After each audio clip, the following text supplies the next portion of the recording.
Three young children perished in a fire in Walkerswood, St. Anne, early Sunday morning. They have been identified as 2-year-old Tavarno Mattis, 3-year-old Tashawani Mattis, and 7-year-old Tashana Mattis. It is understood that the three children were at home with their grandmother and a fourth child when the fire started. The three deceased children were in one room while the fourth child was in a room with the grandparent. The woman reportedly saw fire coming from the room occupied by the 7-year-old and two toddlers and raised an alarm. She managed to escape the fire with the child who was already in her room. While the grandmother was outside, an explosion was heard. Reports indicate that the house was engulfed in flames and shortly thereafter, that section of the house collapsed. Units from the Jamaica Fire Brigade in St. Anne's Bay and Ocho Rios later extinguished the blaze. The three bodies were removed and pronounced dead at hospital. They are now awaiting post-mortem examinations. An investigation into the incident has been launched by the Ocho Rios Criminal Investigations Branch. The body of a 59-year-old teacher was discovered with her throat slashed at her St. Mary home Sunday morning. Dead is Angela Hamilton, a teacher of Pear Tree Grove Primary and Infant School in the parish. Reports indicate that Hamilton was last seen on Friday leaving work around 4:30 p.m. When calls to Hamilton's cell phone went unanswered, friends and family became concerned. A friend then visited her home around 3 p.m. on Saturday and after receiving no response, entered the house where she saw the front door open. It is reported that she then found Hamilton's lifeless body lying on the floor with her throat slashed and a stab wound to her chest. The police were alerted and the body was removed from the scene. No motive has been established for the killing. However, the St. Mary Criminal Investigation Bureau is investigating.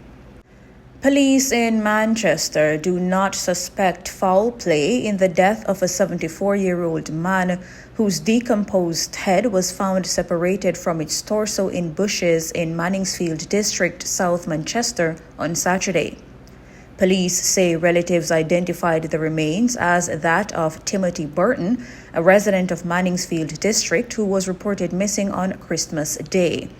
Police had said Burton was last seen at home about 8 p.m. wearing a red shirt, blue jeans, and a pair of black shoes. A police source says investigators believe Burton died as a result of misadventure. He wandered away and has Alzheimer's, so could not survive without a caregiver. However, he lived alone. The source added that he went missing from around Grand Market. The police source says the body was decomposed and dogs hauled it away. People saw bones and the dogs were missing with it. However, no foul play is suspected. The St. Mary police have revealed that the pregnant murder victim, whose body was discovered on Sunday, January 5, wrapped in a tarpaulin in Devonpen in the parish, is a teenager. She is 16-year-old Jadine Gale, also known as Big Red, of Sligo Road, Mountain View, St. Andrew. The identification was made by her mother, who reportedly viewed photographs of the victim. Police sources say that Gale's body was found by residents along the main road in the Devonpen community shortly after 4 p.m.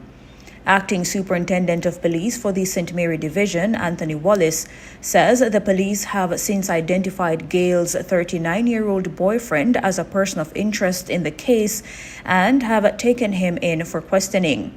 He was arrested during an operation carried out Tuesday afternoon at his home located along Sligo Road off Mountain View Avenue in St. Andrew. 3 men were shot dead in Central Village, St. Catherine, Wednesday night. The deceased, all residents of Central Village, have been identified as 20-year-old Matthew Smith, also known as Cool J, of the Thomas Lane section of the community. Giovanni Ferguson, also known as Gio, of McBride Hill, and his brother Jaheim Ferguson, also known as JJ, also of McBride Hill. Reports are that around 9:45 p.m., residents of McBride Hill reportedly heard a series of explosions. At the end of the gunfire, the lifeless bodies of the 3 young men were discovered and the police alerted. Upon their arrival, the police found the body of Smith outside the dwelling, seated with gunshot wounds to the face and upper body. Jaheim Ferguson's body was seen inside the house, lying on its back with gunshot wounds to the chest and head. Giovanni Ferguson's body was discovered in another room inside the house, lying on its side with gunshot wounds to the body. It is understood that initial investigations by the police suggests that the deceased men were involved in a shootout. Investigations are ongoing. A man was fatally shot by the police on the Carteret Road in Mandeville, Manchester on Monday after he reportedly attacked his father with a machete. Dead is O'Crary Gale. According to reports, Gale used the machete to attack his 77-year-old father around 8 o'clock Monday morning, inflicting multiple chop wounds.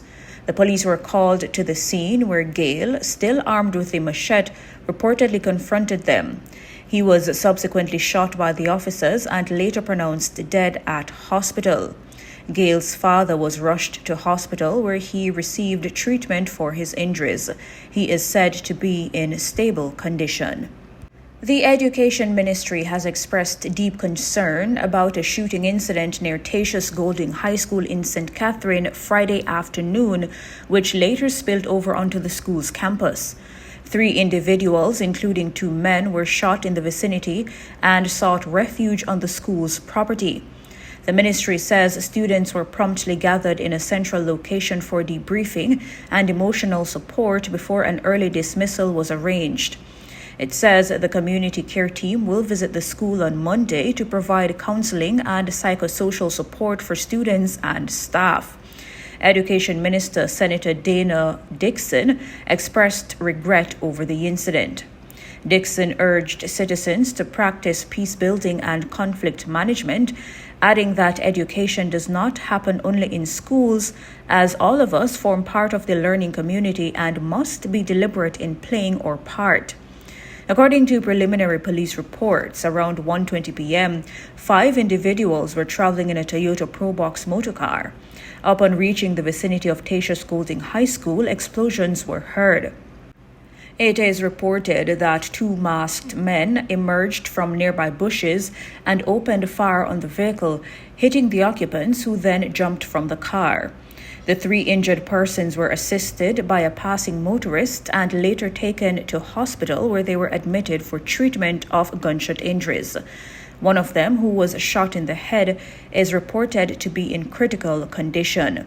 The vehicle they were traveling in caught fire and was destroyed. A Jamaican man has been taken into custody by the St. Thomas police after he was found harboring 3 illegal Haitian migrants.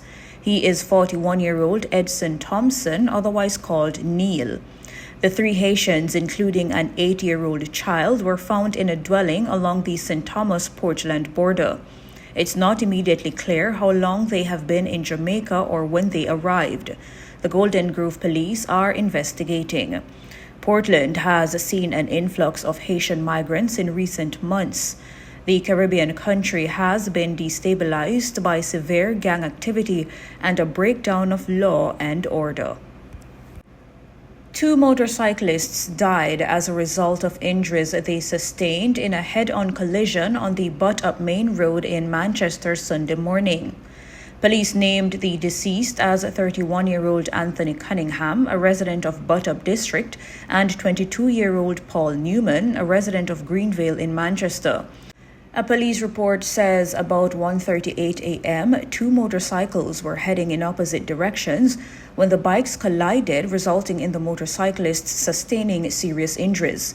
Both injured men were taken to the Mandeville Regional Hospital, where Cunningham was pronounced dead at 2:40 a.m. Newman succumbed 2 hours later at 4:55 a.m.